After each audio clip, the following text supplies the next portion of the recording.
Hi everyone, I'm Joan Nehall. I'm a psychologist, and today I want to talk to you a little bit about some of the psychological side effects of COVID-19. In particular, I thought we might start today by looking at building resilience during this difficult time when the virus seems to be increasing exponentially and we seem to feel that we have no power, no control over it, no understanding as to uh, who gets infected and why. We have some glimmerings of an understanding, but not enough. Let me ask you a question. Have you ever lost someone precious to you? Have you ever had your heart broken? Have you ever experienced a natural disaster, a messy divorce, a miscarriage, an abortion, infertility, mental illness, bereavement? Adversity doesn't discriminate. And vulnerability is not a weakness. Vulnerability is at the core of fear, anxiety, shame. In fact, many report these feelings during the past 3 weeks of the lockdown. They feel fear, anxiety, shame. They feel compelled to beat vulnerability. But as Brene Brown's research shows, vulnerability is also the birthplace of love, belonging, joy. I recall my 6-month-old infant having an asthma attack. I rushed him to the hospital late that night. We almost lost him. The following day, we took him to a pediatric pulmonologist. I had to rearrange my patient schedule so that I could attend. I felt inadequate as a working mother. I was given a nebulizer to use with my son 3 times every day. Do you know the feeling of never enough, never good enough, never popular enough, never enough? I'm sure you know that phenomenon. What I did was never enough. Here was I working with patients and feeling not good enough for my own little son. Not being able to meet the needs of everyone at all times at the drop of a hat. I'm sure you felt that at times too. Now look, with COVID-19, the worry is that we're not safe enough. See? Enough. We might run out of supplies, disinfectants, toilet paper, if we want to be really rational. Meanwhile, the weak link in our system is that we don't have sufficient masks for first responders, let alone the public. We don't have enough ventilators for patients. We haven't put public health at the top of the heap. We expect certainty in these uncertain times, don't we all? Ambiguity is the incubator for anxiety. We have to be self-reliant, which can be a trigger for anxiety for many. What are some of your triggers for anxiety? Stop for a moment and think about them. Now that our lives are ordinary, we might actually embrace joy, authenticity, love, belonging. Our priorities may have shifted. Our values may have changed. I'd invite you to monitor, welcome in your anxiety. If it's affecting your ability to work, your relationships as well, you may want to seek therapy. Often I've had patients say to me, well, the reason I'm seeing you is because my partner, my spouse, my husband, my wife sent me to you. So maybe it's a good time to check in with the people you live close with. Now, to go back to resilience, which I promised to talk about today. To be resilient, you need to be an active participant in your life, not just a spectator, not just the victim. My clients accept that suffering is a part of life.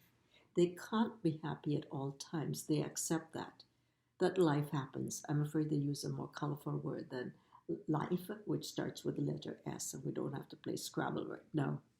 They expect to be challenged and for chaos to happen at times. As they say, life happens. Somehow the culture has taught us that we are entitled to have a happy life at all times, that vulnerability is a sign of weakness, that our every need must be met, as in yesterday, that we should have guarantees. When trauma occurs, happy people don't feel discriminated against. They get it. They have a way to bounce out of it. Try becoming an active participant. Make a plan for today, establish routine, be gentle with yourself, learn to self soothe, be present for your family members. Expect to be grumpy at times. Above all, practice the art of mindfulness, of watching your thoughts and feelings without judgment. Use humor. Reframe the worry by disputing it actively. Be patient, especially if you have young children underfoot. I guess we're learning to be flexible. Next, focus deliberately on what you can change. That's the second building block of resilience. Think of the things that you can change. It's in our DNA to focus on negative experiences, negative emotions. They stick to us like crazy glue, and little wonder it's called crazy glue. It's very difficult to pry it apart. We're hardwired that way. The positive emotions and experiences we have had bounce off us like water off a duck's back. We use Teflon to filter out positive experiences and emotions and remain stuck, totally focused on our negative emotions and experiences. Have you noticed that? And then you're really stuck. We are assaulted by threats to our well being via the media. Now, did you know our brain assumes that each perceived threat is potentially life threatening? I like to talk about benefit finding with my patients. I get them to focus on the good in the situation, and not in a Pollyanna-ish way, but in a very cold, pragmatic, clinical way. I ask them to think of 3 good things that happened today, at the end of the day. When Marty Seligman did this in 2005, he noticed that his subjects reported an increase in happiness, well-being, self-esteem, a significant reduction in anxiety and in depression. Why do you think that was so? One of the reasons is because they became aware of how much control they actually do have in their lives. So go on a hunt for the good stuff now. I'd invite you to pretend that you're looking at your insurance policy and examining the benefit package. Now, the literature on bereavement and loss suggests different stages of grief, from denial and isolation to anger, bargaining, depression, acceptance, but it's not in a sequential way, by the way, it's cyclical. I suggest to my clients that during this pandemic that they focus, and maybe you can as well, on asking one simple question and answering it. Is what I'm doing helpful or putting me in danger? Is it healthy or unhealthy?